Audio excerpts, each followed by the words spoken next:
Alhamdulillah, bersua kembali di Cermat Channel, yang keren beken penuh inspiratif, bersama saya Saddam Hussein. Apa kabarnya sobatku? Semoga dalam keadaan baik bahagia selalu sehat, berlimpah karunia yang banyak, yang penuh keberkahan. Di perjumpaan ini saya akan mengkisahkan tentang seorang biarawati mencintai seorang ustadz karismatik Pulau Jawa. Mari langsung saja kita simak perjalanan kisahnya berikut ini. Di sebuah rumah besar di pusat kota Ambon, lahirlah seorang gadis yang diberi nama Maria Gabriela Patipeilohi. Maria tumbuh di lingkungan keluarga terpandang, penuh kasih sayang, dan memiliki segalanya: harta, pendidikan terbaik, serta kehidupan sosial yang mapan. Ayahnya seorang pengusaha sukses di bidang perkapalan, sementara ibunya seorang akademisi yang disegani di kota itu. Namun, sejak kecil, Maria berbeda dari saudara-saudaranya.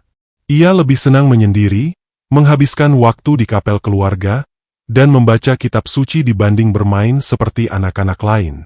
Saat berusia 12 tahun, Maria merasakan panggilan hati yang kuat setiap kali mendengar lantunan nyanyian rohani di gereja. Ia terpesona oleh ketenangan para biarawati yang mengabdikan hidup mereka untuk Tuhan. Di usia 17 tahun, ketika kebanyakan gadis seusianya sibuk memikirkan kehidupan remaja, Maria justru semakin mendalami ajaran agamanya. Keputusannya untuk masuk seminari biarawati mengejutkan keluarganya, tetapi mereka tetap mendukung penuh pilihannya. "Maria, apakah kau benar-benar yakin dengan jalan ini?" tanya ayahnya dengan nada lembut namun penuh kewibawaan. "Iya, Papa. Aku ingin mengabdikan hidupku untuk Tuhan," jawab Maria mantap. Sang ayah menghela napas panjang, lalu menggenggam tangan putrinya. "Kalau itu memang jalanmu, Papa dan Mama akan selalu mendukung." Maria pun menempuh pendidikan di seminari di Ambon, di mana ia mulai memahami lebih dalam ajaran-ajaran kitab suci. Kecerdasannya yang luar biasa membuatnya cepat menguasai isi Bible. Bahkan para pengajar di seminari kagum dengan pemahamannya yang tajam. Ia tidak hanya belajar, tetapi juga mulai mengajar dan menginspirasi orang lain. Setelah menyelesaikan pendidikan seminari di usia 21 tahun, Maria resmi menjadi biarawati dengan nama Suster Maria Gabriela. Namun, hidupnya tidak berhenti di sana. Ia merasa bahwa tugasnya lebih dari sekadar berdoa dan melayani di dalam gereja. Ia ingin menyebarkan ajaran Tuhan kepada sebanyak mungkin orang. Sebagai seorang penginjil muda, Suster Maria memiliki harisma luar biasa. Setiap kata-katanya menyentuh hati, setiap khotbahnya menggugah jiwa. Ia bukan hanya seorang biarawati biasa, ia seorang pembawa pesan yang mampu mengubah hidup banyak orang. Banyak orang di Ambon dan sekitarnya tertarik dengan pengajaran yang ia sampaikan. Puluhan bahkan ratusan orang masuk ke agamanya berkat khotbah-khotbahnya yang begitu kuat dan menggugah hati. Gereja tempatnya mengabdi semakin dikenal luas, dan namanya mulai menjadi sorotan. Namun, di balik semua itu, ada satu hal yang belum ia sadari. Perjalanan hidupnya akan menghadapi tantangan besar yang menguji keyakinannya. Ketenaran Suster Maria Gabriela sebagai penginjil muda yang karismatik menyebar luas, tidak hanya di Ambon tetapi juga ke pulau-pulau sekitarnya. Setiap khotbahnya selalu dinantikan oleh banyak orang, dan banyak jiwa yang tersentuh serta kembali ke jalan Tuhan berkat pesan-pesannya. Namun, di balik kesuksesan itu, cobaan besar menantinya. Suatu hari, saat sedang mempersiapkan misi penginjilan ke sebuah desa terpencil, Suster Maria menerima kabar bahwa ayahnya, Bapak Patipeilohi, mengalami serangan jantung dan kondisinya kritis. Tanpa ragu, ia segera kembali ke rumah keluarganya. Di sana, ia mendapati ayahnya terbaring lemah, namun masih menyempatkan diri untuk tersenyum melihat kedatangan putri tercintanya. "Maria, Papa bangga denganmu. Teruslah melayani Tuhan," ucapnya dengan suara lemah. Beberapa hari kemudian, Bapak Patipeilohi menghembuskan napas terakhirnya. Kepergiannya meninggalkan duka mendalam bagi keluarga, terutama bagi Suster Maria. Namun, ia berusaha tegar dan menjadikan peristiwa itu sebagai penguat iman. Setelah masa berkabung, Suster Maria kembali melanjutkan misinya. Namun, tantangan belum usai. Di salah satu desa yang dikunjunginya, terdapat kelompok masyarakat yang menolak kehadirannya. Mereka menganggap ajaran yang dibawanya sebagai ancaman terhadap tradisi lokal. Suster Maria dan timnya diusir dengan kasar, bahkan mengalami kekerasan fisik. Meskipun demikian, Suster Maria tidak gentar. Ia melihat penolakan itu sebagai ujian iman. Dengan penuh kasih, ia berdoa bagi mereka yang menolaknya, berharap suatu hari hati mereka akan terbuka untuk menerima kasih Tuhan. Di tengah cobaan tersebut, Suster Maria menemukan kekuatan dalam komunitasnya. Para biarawati lain memberikan dukungan moral dan spiritual. Mereka mengingatkannya bahwa jalan pengabdian tidak selalu mulus, dan setiap tantangan adalah bagian dari rencana Tuhan untuk menguatkan iman hambanya. Cobaan demi cobaan yang dihadapi tidak membuat semangat Suster Maria surut. Sebaliknya, ia semakin giat dalam pelayanannya, menyebarkan kasih dan ajaran Tuhan ke pelosok-pelosok yang belum terjamah. Ketekunan dan ketabahannya menjadi inspirasi bagi banyak orang, menunjukkan bahwa dengan iman yang kuat, segala rintangan dapat diatasi. Sahabat inspiratifku yang berbahagia. Seiring waktu, Suster Maria Gabriela merasakan kebenciannya terhadap Islam semakin mendalam. Di media sosial, ia secara anonim menyebarkan pandangan negatif tentang agama tersebut, mencerminkan sikap Islamofobia yang berkembang dalam dirinya. Suatu siang yang terik di Ambon, setelah menyelesaikan tugas pelayanan, Suster Maria merasa lapar dan haus. Ia memutuskan untuk singgah di sebuah kedai roti favoritnya bersama seorang rekan. Sambil menikmati roti dan jus kesukaannya, perhatiannya teralih pada suara kajian yang terdengar dari sebuah masjid di seberang jalan. Suara lantang ustadz yang memberikan ceramah membuatnya merasa tidak nyaman dan kesal. Ia menahan diri untuk tidak mengungkapkan kekesalannya dan segera mengajak rekannya pergi dari tempat itu untuk menghindari suara tersebut. Kebenciannya terhadap Islam semakin mengakar, mendorongnya untuk lebih aktif menyebarkan pandangan negatif di media sosial dengan identitas yang disamarkan. Ia merasa tindakannya dibenarkan oleh keyakinannya sendiri, tanpa menyadari dampak buruk dari sikap intoleransi tersebut. Namun, kehidupan memiliki cara tersendiri untuk mengajarkan toleransi dan pemahaman.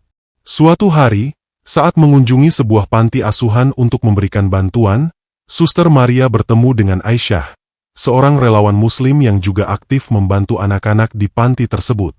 Aisyah adalah sosok yang ramah dan penuh kasih, selalu siap membantu siapa saja tanpa memandang latar belakang agama. Awalnya, Suster Maria merasa enggan berinteraksi dengan Aisyah. Namun, seiring waktu, ia mulai melihat ketulusan dan kebaikan hati Aisyah. Mereka sering bekerja bersama, merawat anak-anak dan mengadakan kegiatan edukatif. Melalui interaksi ini, Suster Maria mulai menyadari bahwa prasangka dan kebenciannya selama ini tidak beralasan. Suatu malam, setelah selesai mengajar anak-anak, Aisyah mengajak Suster Maria duduk bersama di teras panti asuhan. "Suster Maria, saya merasa kita memiliki tujuan yang sama, yaitu membantu sesama," kata Aisyah sambil tersenyum.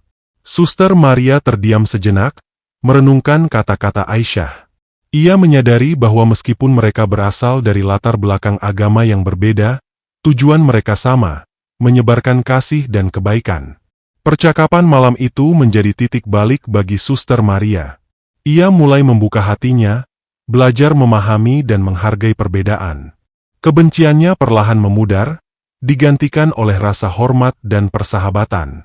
Melalui pengalaman ini, Suster Maria belajar bahwa cinta dan kasih sayang tidak mengenal batas agama. Ia menyadari bahwa intoleransi hanya akan memisahkan, sementara pemahaman dan penerimaan akan menyatukan. Seiring waktu, Suster Maria Gabriela terus menjalankan tugasnya sebagai biarawati dengan dedikasi tinggi. Hari-hari Suster Maria Gabriela terus diisi dengan tugasnya sebagai seorang biarawati dan penginjil. Ia semakin giat menyebarkan ajaran yang diakininya, bahkan di media sosial ia aktif menyebarkan narasi yang merendahkan Islam, yang baginya adalah agama penuh kekerasan dan ancaman. Sejak dulu, kebenciannya terhadap Islam begitu kuat, ditambah lagi dengan berbagai berita dan propaganda yang ia konsumsi setiap hari. Namun, Di usia 28 tahun, kehidupan Suster Maria berubah drastis. Ia tiba-tiba jatuh sakit. Rasa sakit itu begitu menyiksa, berbulan-bulan ia berobat ke berbagai dokter dan mencoba berbagai metode pengobatan, tetapi tak ada hasil yang memuaskan. Kelelahan fisik dan mental mulai menggerogotinya, bahkan ia hampir putus asa. Suatu malam, dalam keadaan lemah dan penuh keputusasaan, ia berdoa dengan sungguh-sungguh. Tuhan, jika masih ada harapan untukku sembuh, tunjukkan jalannya.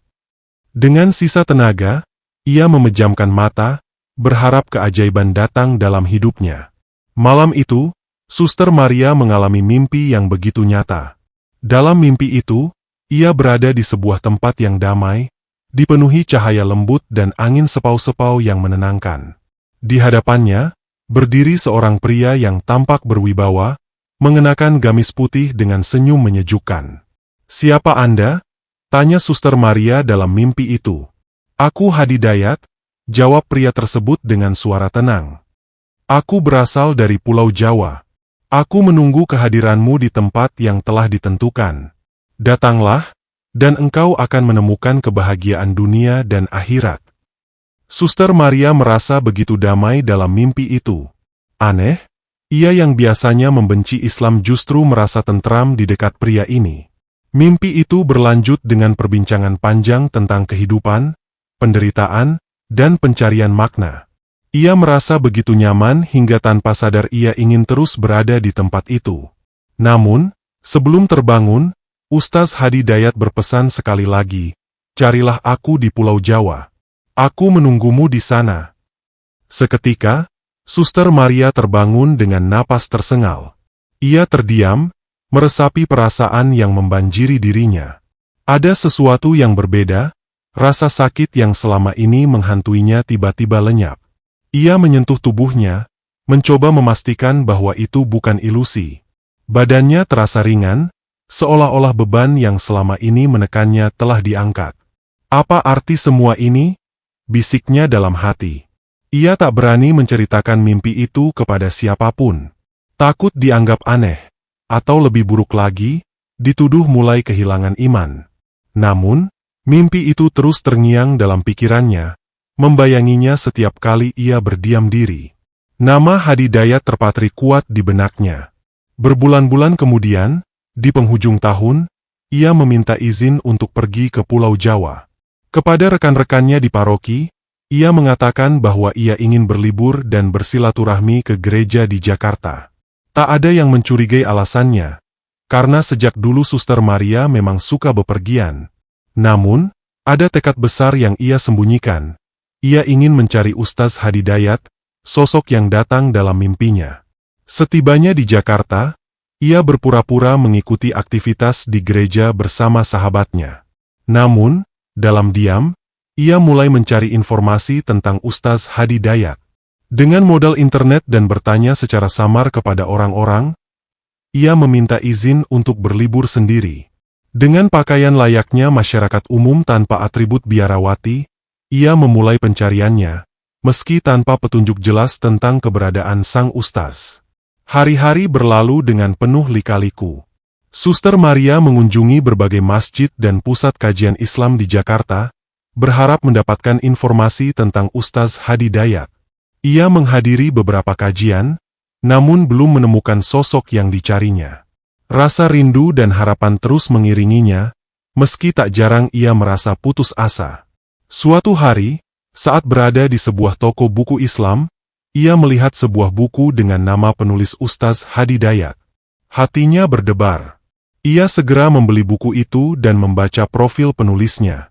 Dari situ, ia mengetahui bahwa Ustaz Hadi Dayat adalah pendiri Nurul Huda Institute yang berlokasi di kota Tangerang Selatan. "Ini dia, orang ini benar-benar ada."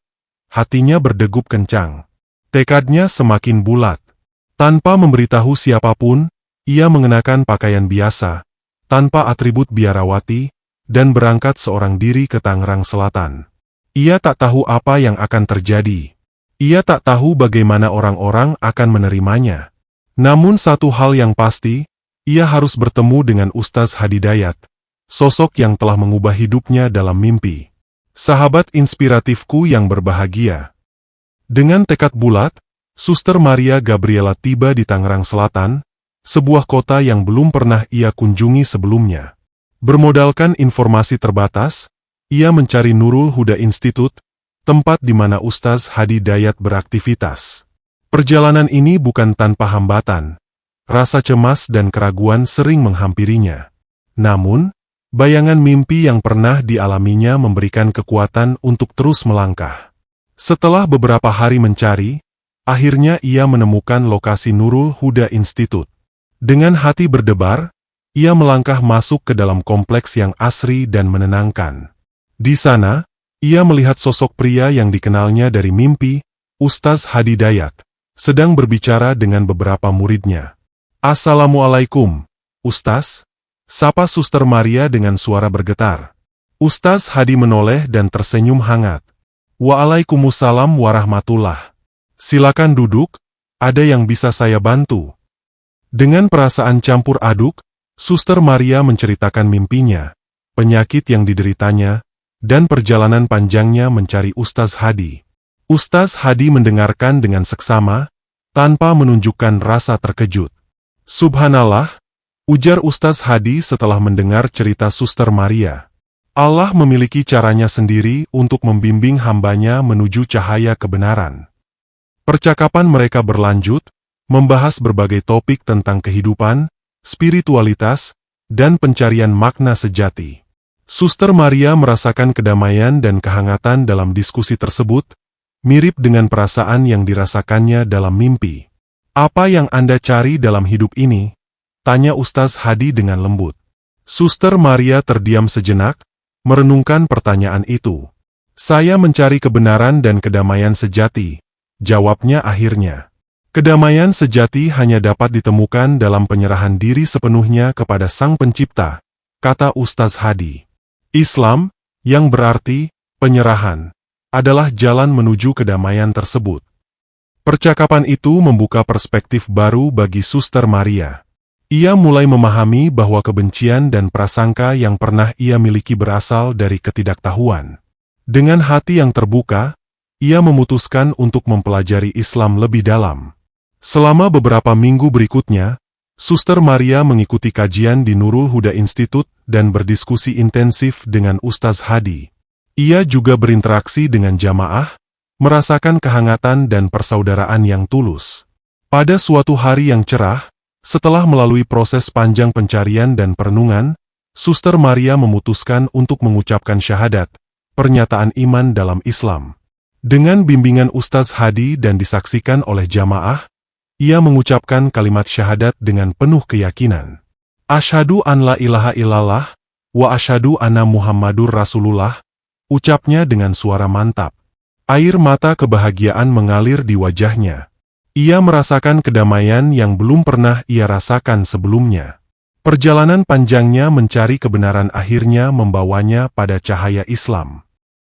Seiring berjalannya waktu, Maria semakin aktif dalam kegiatan dakwah dan pembinaan para mualaf di Nurul Huda Institute.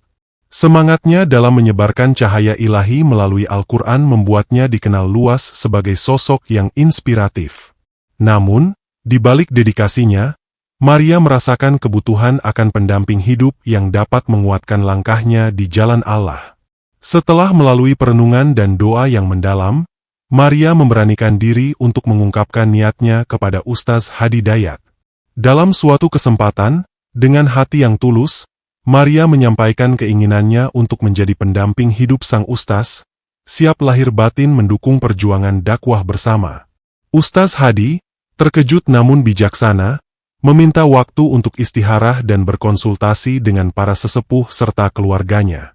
Setelah mendapatkan petunjuk dan restu, beliau menerima lamaran Maria dengan niat mulia untuk bersama-sama meniti jalan dakwah.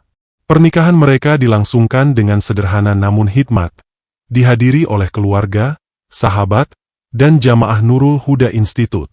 Kebersamaan mereka menjadi teladan bagi banyak orang, menunjukkan bahwa cinta dan pernikahan dalam Islam dapat menjadi sarana untuk memperkuat iman dan dakwah. Sebagai pasangan suami istri, Maria dan Ustaz Hadi saling mendukung dalam berbagai kegiatan dakwah, membimbing para mualaf, dan menyebarkan nilai-nilai Islam dengan penuh kasih sayang. Kisah mereka menginspirasi banyak orang untuk terus berjuang di jalan Allah, menunjukkan bahwa dengan niat yang tulus dan kerja keras, cahaya ilahi akan selalu terpancar dalam kehidupan.